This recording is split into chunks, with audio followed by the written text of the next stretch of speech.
정한 예배 시간이 되었습니다. 우리 모두 일어나셔서 송축해 내 영혼 찬양하며 하나님 앞에 예배드리겠습니다.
하나님 아버지, 오늘 주일은 지난 주일과 달리 더 새롭고 더 온전하고 더 큰 믿음으로 하나님의 존전 앞에 나와 하나님을 찬송하며 예배하고자 합니다.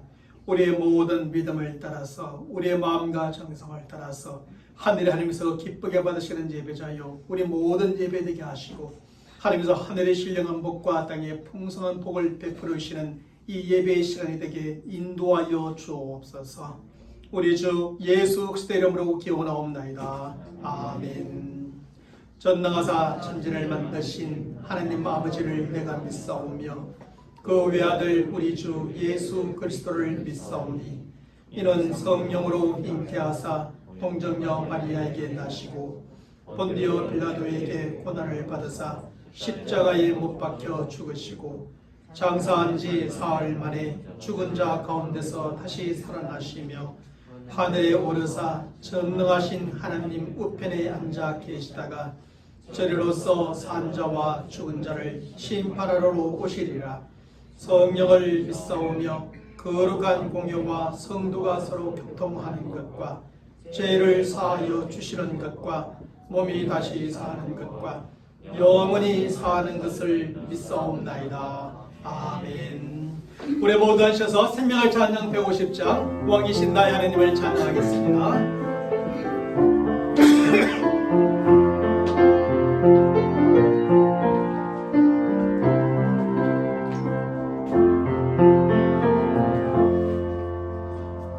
왕이신 나의 하나님, 내가 주를 높이고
곧 언제나 거기서 저 큰 바다 물결 보고 그림 모르는 깊은 바다 속을 한번 헤아려 한보나 언덕을 떠나서 창파의 배 띄워 내 주의 손에 바다로 내 맘 가져가라.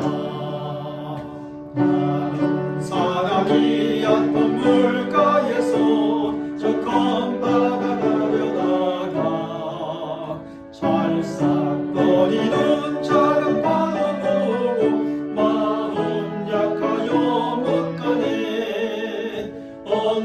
언덕을 떠나서 창파의 배 띄워 내 주의 손에 바다로 내 맘 가져가라.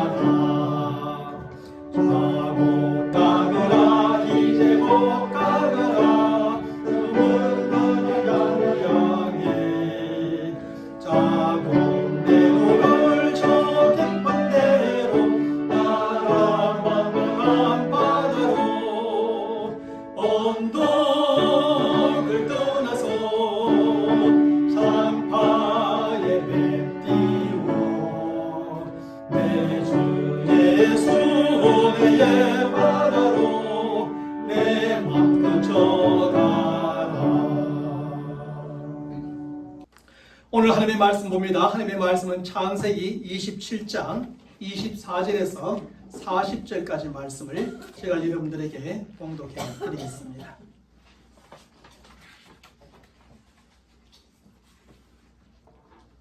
먼저 24절에서 30절입니다. 이삭이 이르되 내가 참 내 아들 에서냐 그가 대답하되 그러하니이다. 이삭이 이르되 내게로 가져오라. 내 아들이 사냥한 고기를 먹고 내 마음껏 내게 축복하리라. 야곱이 그에게로 가져가매 그가 먹고 또 포도주를 가져가매 그가 마시고 그의 아버지 이삭이 그에게 이르되 내 아들아 가까이 와서 내게 입맞추라. 그가 가까이 가서 그에게 입맞추니 아버지가 그의 옷의 향취를 맡고 그에게 축복하여 이르되 내 아들의 향취는 여호와께서 복주신 밭의 향취로다. 하나님은 하늘의 이슬과 땅의 기름짐이며 풍성한 곡식과 포도주를 내게 주시기를 원하노라. 만민이 너를 섬기고 열국이 내게 굴복하리니 내가 형제들의 주가 되고 내 어머니의 아들들이 내게 굴복하며 너를 저주하는 자는 저주를 받고 너를 축복하는 자는 복을 받기를 원하노라. 이삭이 야곱에게 축복하기를 마침에 야곱이 그의 아버지 이삭 앞에서 나가자 곧 그의 형 에서가 사냥하여 돌아온지라. 38절부터 40절입니다. 에서가 아버지에게 이르되 내 아버지여 아버지가 빌 복이 이 하나뿐 이리이까 내 아버지여 내게 축복하소서 내게도 그리하소서 하고 소리 높여 우니라. 그 아버지 이삭이 그에게 대답하여 이르되 내 주소는 땅의 기름짐에서 멀고 내리는 하늘 이레살에서 멀 것이며 너는 칼을 믿고 생활하겠고 내 아우를 섬길 것이며 내가 매임을 벗을 때에는 그 멍에를 내 목에서 떨쳐버리리라 하였더라. 아멘. 옛날에 우산 장사와 집신 장사를 하는 두 아들을 둔 어머니가 있었습니다. 그런데 그 어머니의 모습을 보면 늘 수심에 잠겨 있는 것이었습니다. 그래서 이집트 사람이 무슨 큰 걱정거리가 있느냐고 그 어머니에게 물어보았습니다. 그러자 어머니는 한숨을 크게 내쉬면서 이렇게 대답하였습니다. 내게는 우산 장수인 큰아들과 집신 장수인 작은 아들이 있다오. 그런데 햇볕이 나는 날에는 큰아들이 장사가 안 되고 비가 오는 날에는 작은 아들이 장사를 망치니 내가 하루라도 마음 편할 날이 있겠소. 그저 비가 와도 걱정, 해가 떠도 걱정인 뿐인 것이 내 신세라오 라고 하며 대답했습니다. 그러자 이집트 사람이 이렇게 말해 주었습니다. 어머니, 그런 걸 가지고 뭘 그리 걱정하십니까?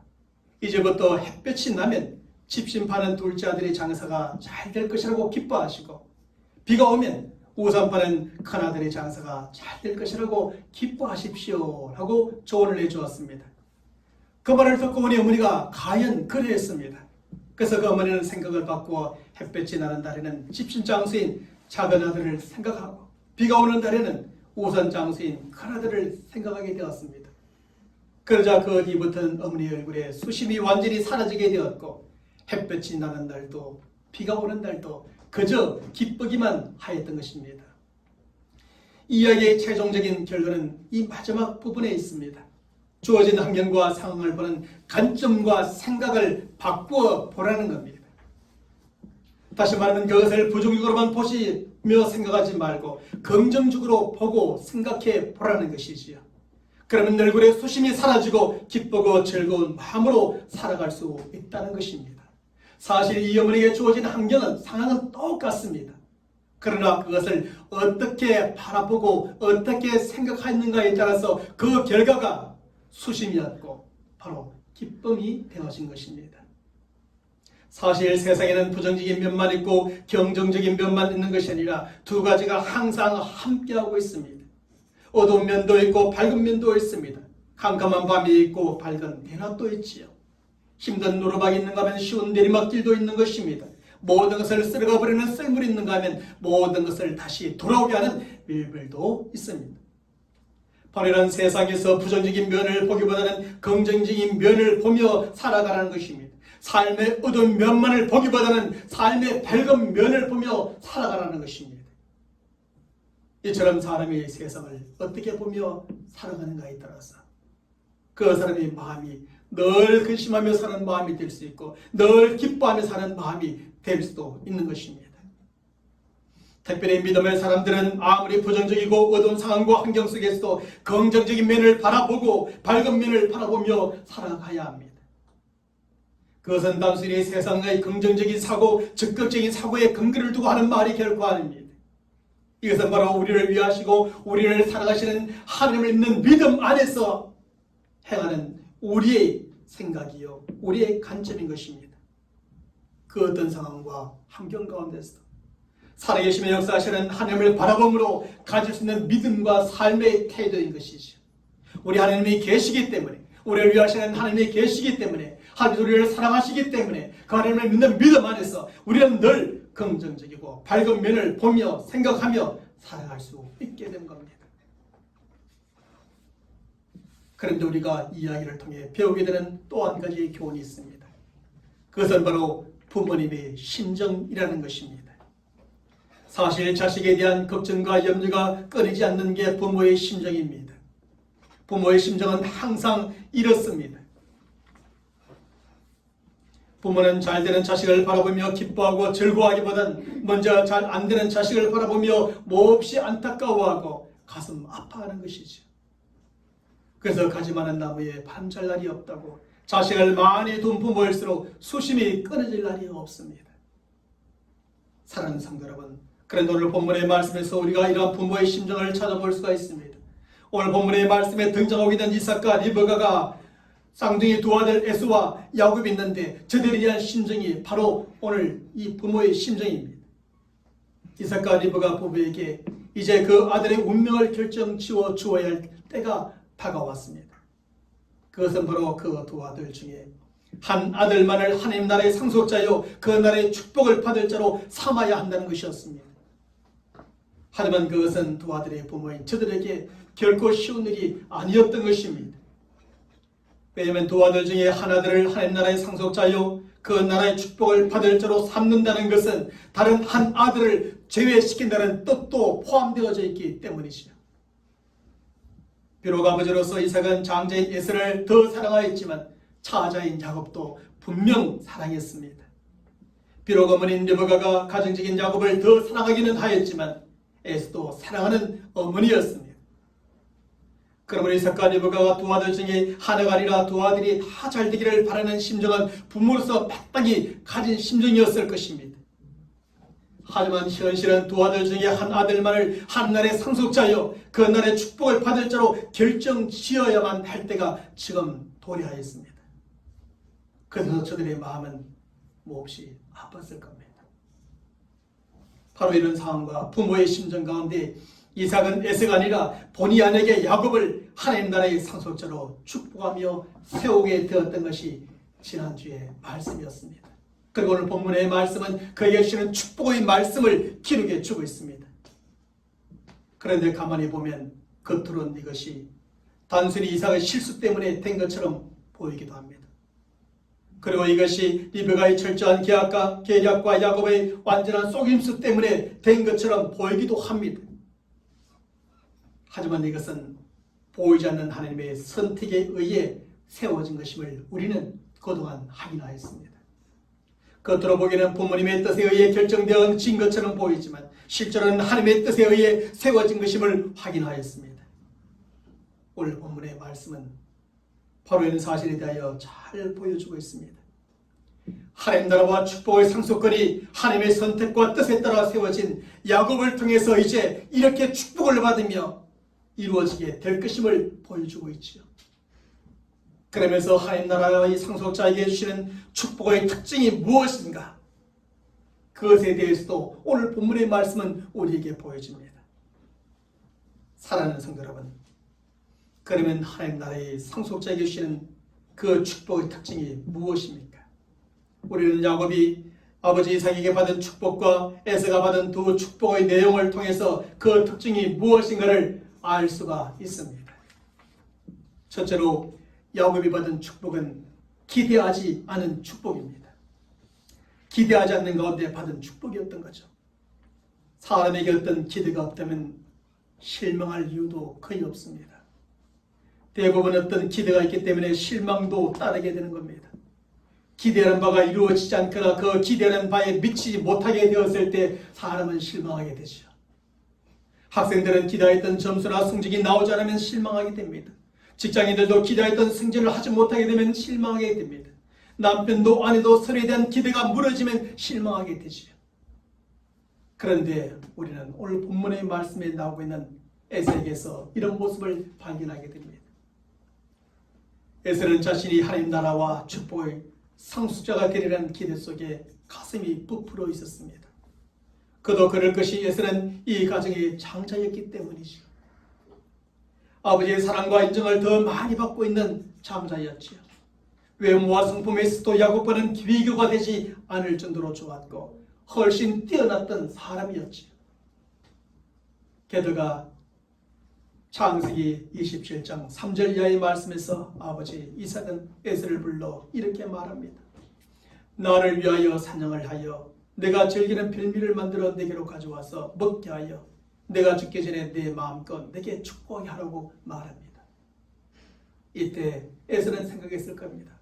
이제 하나님 나라와 축복의 상속권이 나에게로 넘어오게 되겠구나. 아버지가 이제 나에게 주시는구나. 내가 이제 그것을 받게 되는구나.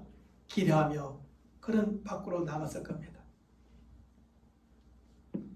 그리고 사냥을 마치고 돌아와 아버지가 좋아하시는 별미를 만들어 아버지 앞에 들어갔습니다. 하지만 그 사이에 야곱이 어머니의 계략과 그의 속임수로 하나님 나라와 축복의 상속권을 빼앗아 버리고 말았습니다. 한순간에 하나님의 나라와 축복의 상속자가 되리라는 기대가 무너진 에서는 너무나 실망한 나머지 대성통곡을 해보지만 이미 때는 늦고 말았습니다. 하지만 야곱에게는 하나님의 나라와 축복의 상속자가 되리라는 기대란 사실은 없었습니다. 물론 그에게도 하나님의 나라와 축복의 상속자가 되었으면 좋겠다는 마음이 있었겠지만 그것을 간절히 사모하는 마음도 있었겠지만 그는 그것이 정말 자신의 것이 되리라는 기대는 하지 않았을 겁니다. 왜냐하면 그는 장자가 아니라 차자였을 뿐이죠. 그는 축복권을 가지고 있는 아버지의 사랑과 인정을 받지 못했고 외모와 성품에 있어서 에서와 비교가 되지 않았기 때문입니다. 그래서 야곱도 하나님의 나라와 축복의 상속자가 되고 싶다는 마음은 항상 갖고 있었겠지만 그렇게 크게 기대하지는 않고 있었습니다. 그런데 지난주에 살펴보았던 것처럼 우여곡절 끝에 그가 기대하지 않았던 하나님 나라의 축복의 상속권이 그에게 주어지게 됩니다. 바로 이런 점에서 야곱이 아버지 이삭에게 받은 축복은 에서와는 달리 크게 기대하지 않았던 축복이었다는 겁니다. 사랑하는 성도 여러분, 사실 어떤 조건으로 따져본다면 에서가 하나님의 나라와 축복의 상속자가 될 것을 기대할 만했고 그가 될 만도 했습니다. 하지만 사람 앞에서는 그랬었을는지는 몰라도 하나님 앞에서는 결코 그렇지가 않았던 겁니다. 사실 하나님 앞에서는 에스도 야곱도 둘 다 하나님의 나라와 축복의 상속자가 될 만한 조건도 자격도 갖춘 사람들이 아니었습니다. 그럼에도 불구하고 하나님은 야곱을 택하시고 바로 그에게 하나님의 나라와 축복의 상속권을 주셨던 것입니다. 바로 이러한 점에서 에서와 같이 어떤 외적인 조건이나 자격을 가지고 하나님의 나라와 그 축복의 상속권을 얻으리라고 기대하며 얻고자 한다는 것은 참으로 어리석은 것임을 깨닫게 됩니다. 이런 사람들은 결단코 그 나라와 그 나라의 축복권을 얻지 못합니다. 그 대표적인 사람들이 바로 유대인들이 아니었습니까? 유대인들은 아브라함의 자손이라는 사실로 하나님 나라의 상속자가 될 것이라는 기대 속에 살아가고 있었습니다. 모세가 전해준 율법을 지킴으로 그 나라의 축복을 얻게 되려는 기대 속에 살아가고 있었습니다. 그래서 저들은 선민이요 아브라함의 자손이라는 사실을 그렇게 강조했지요. 그것이 바로 하나님 나라와 그 나라의 축복을 얻는 비결이라 생각했기 때문입니다. 또한 저들은 열심히 금식하고 구제하고 제물도 드리고 아침부터 저녁까지 종교적인 의식 속에서 열심히 살았습니다. 하지만 하나님은 이러한 유대인들을 어떻게 하셨습니까? 너희가 바로 하나님 나라와 그 축복을 받을 자라 말하지 않았습니다. 하나님은 저들을 거절했습니다. 그리고 하나님은 하나님의 나라와 축복의 상속자가 되리라고 하는 전혀 기대하지 않았던 바로 이방 사람들을 그 나라와 축복의 상속자로 불러주시게 됩니다. 기대했던 사람들이 받은 것이 아니라 기대하지 않았던 사람들이 받게 됩니다. 어떤 외적인 좋은 조건이나 자격을 갖춘 사람이 받았던 것이 아니라 그저 하나님께서 택하신 사람들이 받게 하신 겁니다. 사랑하는 여러분, 하나님의 나라와 그 나라의 축복은 어떤 인간적인 조건이나 자기에게 의해 주어지는 것이 아닙니다. 종교적인 열심이나 봉사나 헌신이나 노력으로 그 나라와 축복을 얻게 되려고 기대하는 것은 착각일 뿐입니다. 그러면 내선한 유대인들처럼 크게 실망하게 될 것이고 결국엔 거절을 당하며 버림을 받을 뿐입니다. 우리는 야곱이나 이방인들처럼 하나님의 나라와 축복을 소망하지만 감히 그것을 기대할 수 없는 그런 사람들의 불감을 분명히 알아야 합니다. 우리 힘과 능력과 열심과 노력으로 그 나라와 축복을 얻을 수 있다는 사실을 우리는 인정해야 합니다. 그리고 겸손하게 하나님 앞에 나아가 은혜를 구할 때 우리가 감히 기대할 수 없었고 기대하지도 않았던 하나님 나라와 그 축복, 구원과 영원한 생명을 얻게 될 줄로 믿습니다. 세상의 모든 사람들은 하나님 나라와 그 나라의 축복을 받으리라 기대할 수 있는 사람이 없습니다. 단 한 사람도. 왜냐하면 우리는 아니까요. 우리가 어떤 존재인 것을 아니까 말입니다.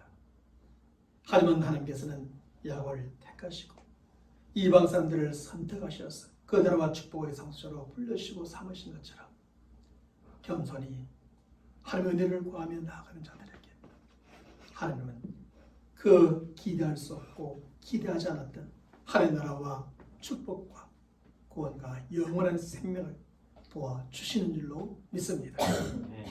둘째로 야곱이 받은 축복은 하나밖에 없는 축복이었습니다. 사실 이삭과 리브가의 심정으로는 두 아들 에서와 야곱이 함께 하나님 나라와 그 나라의 축복을 상속받기를 원하였을 겁니다.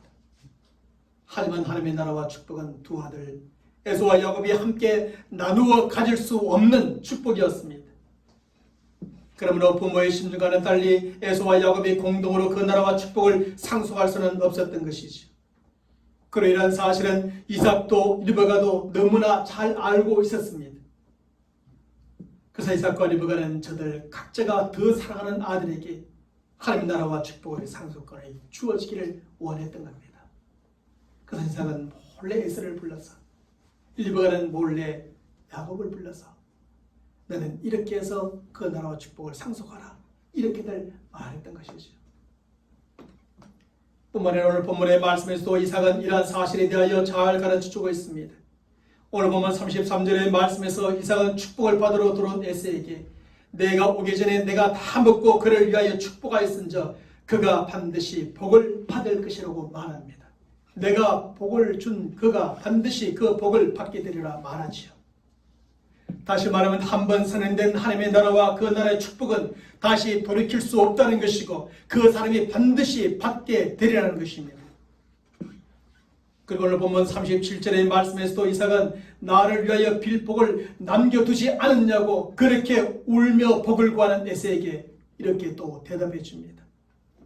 내가 그를 너희 주로 세우고 그의 모든 형제를 내가 그에게 종으로 주었으며 곡식과 포도주를 그에게 주었으니 내 아들아 내가 네게 무엇을 할 수 있으랴. 이 말은 이삭이 야곱에게 복을 빌어 주었으니 에서에게 빌어줄 복이 더 이상 없다는 말입니다. 다시 말하면 하나님의 나라와 그 나라의 축복은 오직 하나밖에 없다는 것이요. 그러니 이삭도 어떻게 해서든지 에서에게 축복을 해주고 싶지만 해줄 수 있는 것이 없다는 뜻입니다. 사랑하는 성도 여러분, 축복 중에도 나누어 줄 수 있는 축복이 있고 나누어 줄 수 없는 축복이 있습니다. 이제 오랜 후에 축복권을 가진 야곱이 그 12아들들에게 빌어주었던 축복은 나누어 줄 수 있는 축복이었습니다. 왜냐하면 그 축복은 단지 하나님의 나라와 축복을 상속하는 축복이 아니었기 때문이죠. 그래서 야곱은 그의 12아들들에게 모두 가장 합당한 축복을 골고루 나누어 주었습니다. 12아들을 다 불러놓고 말입니다. 하지만 이삭이 야곱에게 빌어준 하나님의 나라와 축복의 상속권은 오직 하나밖에 없는 축복이요. 그러니 나누어 줄 수가 없는 겁니다. 또한 한 번 선언되면 다시는 돌이킬 수 없는 축복이요. 반드시 그 선언대로 이루어지는 축복입니다. 아버지가 볼 때 에서를 무시하고 야곱의 자신을 속이고 그 축복을 가로채었으니 그래 그것은 네가 나를 속이고 받은 것이니까 취소하겠다. 이제 가져와라. 그러고 난 다음에 다시 에서에게 할 수 있는 축복이 아니라는 겁니다. 하나님 이름으로 주어진 그 축복권을 가지고 한번 축복하고 선언되어지면 다시 돌이킬 수 없고 또 선언되어진 그 축복은 그 선언대로 반드시 이루어지게 됩니다. 그래서 에서가 울고 불고하며 축복을 달라고 하니 이삭이 어쩔 수 없이 그에게 축복을 해주지만 이삭에게 준 축복은 야곱과 받은 그 축복과는 완전히 다른 축복이었고 야곱은 이미 받은 그 축복을 그 누구에게도 빼앗기지 않습니다. 그런데 이게는 하나님의 택함을 받은 성도들에게 주시는 구원의 특성과 같은 것이 있음을 보게 됩니다. 그것은 예수 그리스도를 믿는 성도들에게 한 번 선언된 구원은 다시는 돌이킬 수 없다는 것입니다. 하나님께서 예정하여 택하여 주시고 그 사람이 믿음으로 반응하여 믿기로 작정하여 예수를 영접하였으면 그런 구원을 받고 그 구원을 받은 것은 결코 돌이킬 수 없는 것이 되어집니다. 예수를 믿음으로 얻게 된 성도들의 구원은 결코 취소되거나 빼앗기지도 않는다는 것입니다. 그래서 중세 종교개혁자 존 칼빈은 이것을 성도의 견인이라는 교리로 설명해 주고 있습니다. 하나님께서 한번 선택하여 불러내시며 구원하시면 끝까지 끌고 간다는 겁니다. 끝까지. 왜냐하면 구원받을 사람들을 택하시고 부르시고 구원하신 하나님께서 그 구원을 결코 취소하지 않으시고 저들을 끝까지 포기하지 않으실 것이기 때문입니다. 저들의 구원의 자리에 이르기까지 저들을 안전하게 지켜주시고 보호해 주시며 인도해 주실 것이기 때문입니다. 물론 그 가정 속에 여러 가지 우여곡절이 있기를 할 겁니다.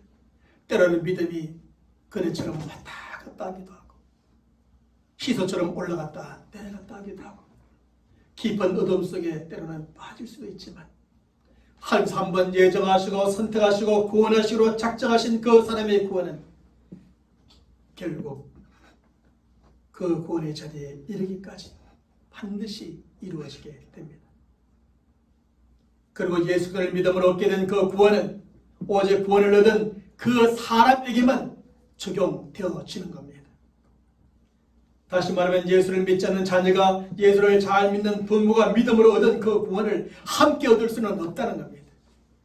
이렇게 잘 믿는 부모 밑에 넌 자녀이니 너도 그 부모와 함께 구원을 받게 되리라. 이렇게 성경은 말하지 않는다는 것이죠. 예수를 믿지 않는 남편이 예수를 잘 믿는 아내의 치맛자락을 잡고 함께 천국에 들어갈 수는 없다는 겁니다. 결국 각 사람의 구원은 다른 사람들과 나눌 수 없는 것이고 오직 각 사람이 예수 그리스도를 반드시 믿고 영접함으로만 얻을 수 있는 구원입니다.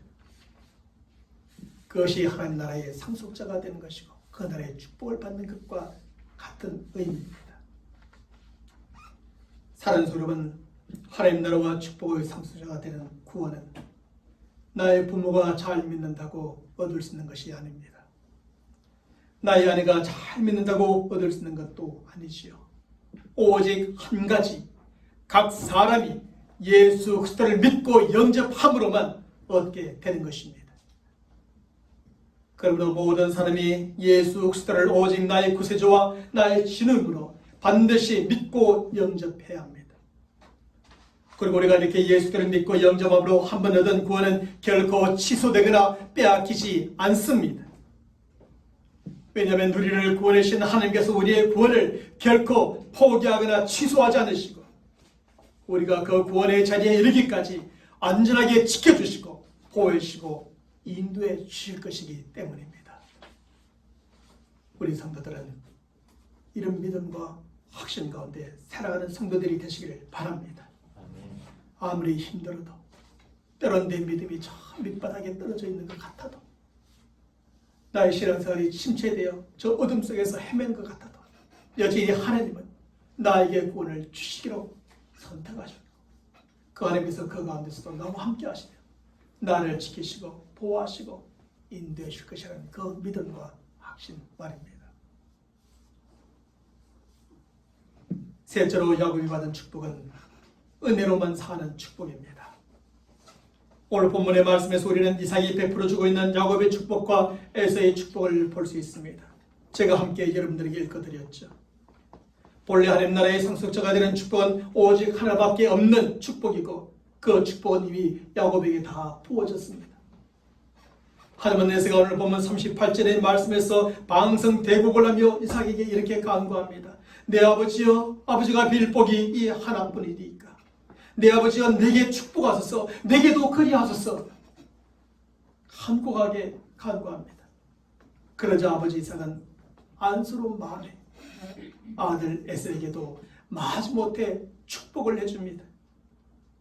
그런데 이삭이 두 아들 야곱과 에서에게 베풀어주고 있는 축복의 내용을 보면 서로 아주 정반대의 내용임을 깨닫게 됩니다.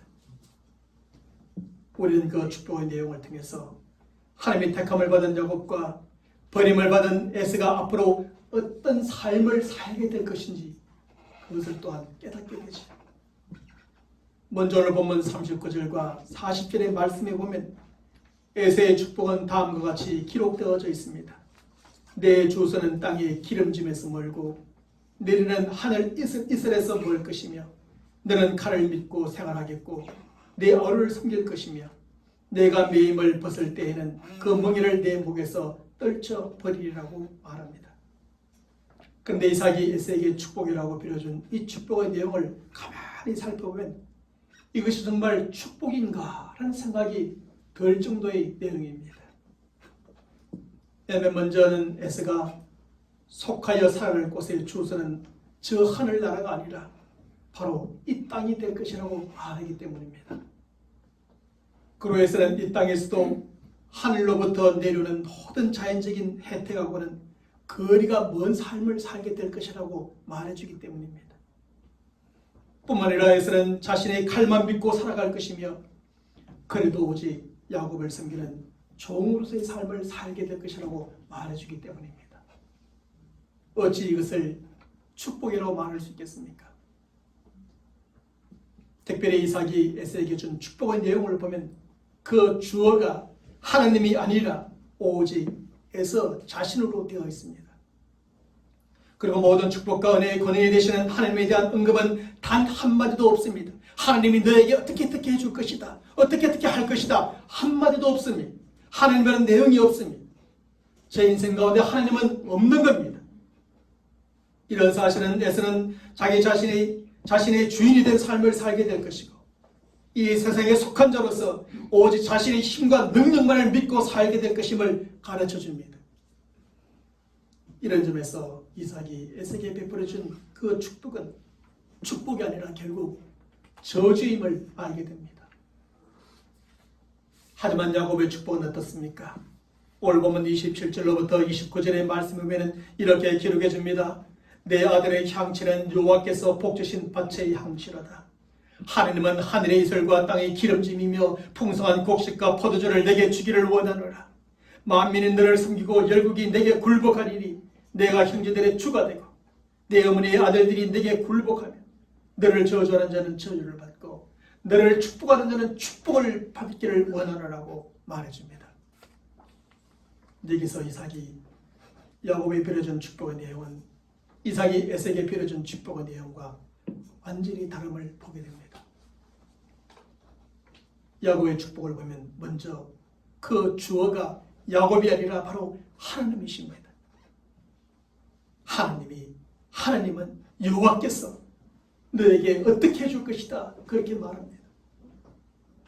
야곱의 삶은 야곱 자신이 주인이 되어 자신의 힘과 능력으로 살아가는 삶이 아니라 바로 하나님의 주인이 되셔서 하나님의 힘과 능력으로 살아가는 인생이 될 것임을 가르쳐 주는 것이죠. 그것이 바로 성경에서 말해주는 축복입니다. 야곱의 삶은 또한 땅에 속한 자가 아니라 저 하늘에 속한 자로서의 삶이 될 것입니다. 하늘의 신령한 복과 땅의 풍성한 복까지 받아 누리는 삶이 될 것입니다. 세상 모든 사람을 다스리는 삶이요 축복과 저주의 그늘이 되어지는 삶이 될 것이라고 말해줍니다. 결국 하나님의 택함을 받은 야곱의 삶은 하나님의 은혜로 사는 삶임을 우리에게 가르쳐줍니다. 나의 노력, 나의 열심 그것도 필요하죠. 그러나 그 삶은 바로 에세의 삶일 뿐이고 진실로 예수를 믿고 영접한 성도들의 삶은 하나님의 은혜로 사는 삶입니다. 나의 노력에 열심히에 하나님의 은혜가 날마다 내려와서 그 은혜로 살아가는 삶 말입니다. 하나님의 힘과 능력으로 살아가는 삶이요 하나님의 돌보심과 지켜심으로 살아가는 삶이며 하나님의 인도하심으로 살아가는 삶이 바로 하나님께서 선택하신 그래 예수를 믿고 영접한 모든 성도들의 삶임을 가르쳐줍니다. 그래서 축복이라고 두 가지가 있지만 야곱의 축복과 에세의 축복이 어떻게 다른지 진정으로 하나님 나라와 그 나라의 축복의 상속을 받은 자의 삶이 어떻게 될 것인지 야곱의 축복의 편에 서 있는 이 성도들의 삶이 어떻게 될 것인지 보여주고자 하는 겁니다. 사랑하는 성도 여러분, 예수 그리스도를 믿지 않으므로 버림받은 사람들의 삶은 자기 자신이 주인된 삶입니다. 저들의 삶은 하늘의 하나님께 속한 삶이 아니라 오직 이 땅의 사람에게 속한 삶입니다. 오직 자신의 힘과 능력으로만 살아가는 삶입니다. 하늘의 하나님께로부터 내려온 자연적인 은혜와 혜택을 얻지 못하는 삶이 됩니다.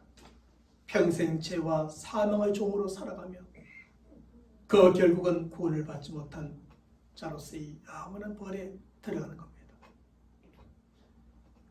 그래서 이런 사람들의 삶은 저주받은 삶이요 결국 멸망의 삶이 되고 마는 겁니다. 이것은 야곱에게만 주시는 말씀, 에서만 주시는 말씀이 아니라 성경의 끝까지 이런 내용으로 이어져 갑니다. 하지만 하나님의 택함을 받은 성도들의 삶은 다르다는 것이요 택함을 받은 성도들의 삶은 자신의 힘과 능력으로 살아가는 삶이 아닙니다. 자신의 지혜와 깨로 살아가는 삶도 아닙니다. 야곱에게 주어진 축복과 같이 하나님의 은혜로 살아가는 삶입니다. 우리의 인생의 주인이 되시는 하나님의 힘과 능력으로 살아가는 삶입니다. 하나님의 지혜와 도움으로 살아가는 삶입니다. 하나님의 돌보심과 지켜심으로 살아가는 삶입니다. 그래서 이런 성도들의 삶은 축복받은 삶이요 결국은 구원과 영원한 생명에 이르는 삶이 되어집니다. 사랑하는 여러분, 그런데 이렇게 하나님의 은혜로 살아가야 될 성도들이 자신이 주인이 되어져서 자신의 힘과 능력으로 살아가려고 하면 어떻게 됩니까? 야곱이 그랬던 것처럼 너무나 힘든 삶을 살아가게 되고 너무나 험악한 세월을 살아가게 됩니다. 하지만 성도들이 하나님의 은혜로 살아갈 때 그렇게 힘들지 아니하고 그렇게 험악한 세월을 살아가지 않게 됩니다. 또 한 가지, 하나님의 은혜로 살아가야 될 성도들이 자신의 지혜와 깨로 살아가게 되면 어떻게 될까요? 결국 야곱처럼 실패를 거듭하는 삶을 살아가게 되고 패배를 거듭하는 삶을 살아가게 되는 겁니다. 자신의 지혜와 깨로 살아갈 때 처음에는 야곱도 잘 되는 것 같았는데 결국은 실패하게 되고 결국은 패배해버리더라. 그 최종적인 결론은 늘 무엇입니까? 아이고, 내 평생의 삶을 돌아보니 험악한 세월이었구나 라는 후회로 끝나버리고 마는 겁니다. 오늘 본문의 말씀을 통하여 야곱이 주는 그 축복은 우리가 어떤 삶을 살아가야 될 것인가에 대해서 가르쳐주는 겁니다. 자신의 힘과 능력으로 사는 삶, 자신의 깨와 지혜로 사는 사람이 아닙니다. 예수를 믿는 우리의 성도들의 날마다의 삶은 하나님의 은혜를 구하고 오직 그 은혜로 살아가는 삶입니다. 우리가 하나님의 은혜로 살아갈 때 승리하는 삶을 살게 되지요. 하늘의 신령한 복과 함께 땅의 풍성한 복도 얻고 누리는 삶을 살아가게 되지요. 그리고 결국에는 구원과 영원한 생명을 얻고 하나님이 약속하신 저 하나님의 나라를 유업을 얻는 우리 모든 성도들이 될 줄로 믿습니다. 오늘도 새로운 한 주간의 삶을 시작하면서 내가 내 인생의 주인이 되어서 내 힘과 능력, 내 지혜 깨로 살려 하지 말고 하나님의 은혜를 구하며 살아가는 저와 여러분 모두가 되시기를 주님의 이름으로 간절히 축원합니다. 하나님 아버지, 우리는 너무나 부족하고 인약합니다. 하나님의 나라와 그 나라의 축복을 상속받을 수 없을 만큼 죄되고 또 아버지 하나님께서 너무나 허물이 많고 또 어떤 조건도 자격도 없는 사람됨을 고백합니다. 그럼에도 불구하고 만세전에 우리를 예정하시고 선택하시어서 예수의 복음을 들을 때 그것을 믿고 영접함으로 우리로 하여금 구원과 영원한 생명을 얻게 하시며 저 하나님 나라의 상속자가 되게 하시고 그 나라의 축복을 얻고 누리는 자가 되게 하여 주셨음을 인하여 감사드립니다. 오늘도 이런 사실을 기억하며 우리 모두가 하나님의 은혜로우심 속에서 구원을 받고 영원한 생명을 얻었으니 또 하나님의 은혜로우심 속에서 날마다 살아가는 저희들 되게 도와주시옵소서. 하나님의 나라와 택한 백성이 되었음에도 불구하고 우리의 힘과 능력으로 살지 않게 하시고 우리의 지혜와 깨로 살지 아니하며 오직 겸손히 날마다 하나님의 은혜를 구하며 살아갈 때 하늘에서 약속하신 모든 은혜와 축복들이 우리의 삶 속에 넘치게 하여 주옵시며 언젠가 우리가 험악한 세월을 살았다 고백하는 것이 아니라 정말 행복한 인생을 살았음을 고백하는 우리 모든 성도들, 우리 자녀들 될 수 있도록 축복하여 주시옵소서. 우리 주 예수 그리스도의 이름으로 간절히 기도합니다. 아멘. 우리 모두를 하셔서 생명의 찬양 168장 은혜로만 사네 찬양하겠습니다.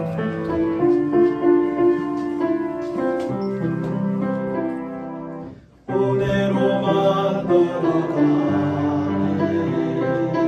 은혜로만 산다네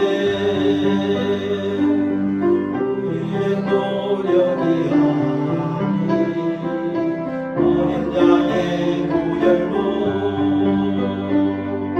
그분의 임재 가운데 나시네 우리를 부르신 그 우리 문으로 가네 주님이 거네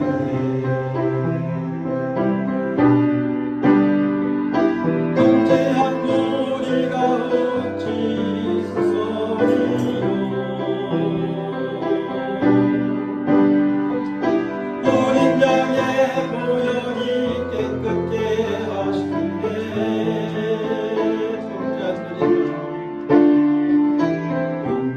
무리가 어찌 소리요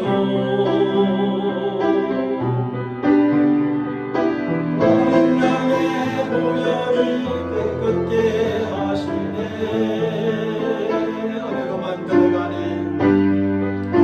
은혜로만 들어가네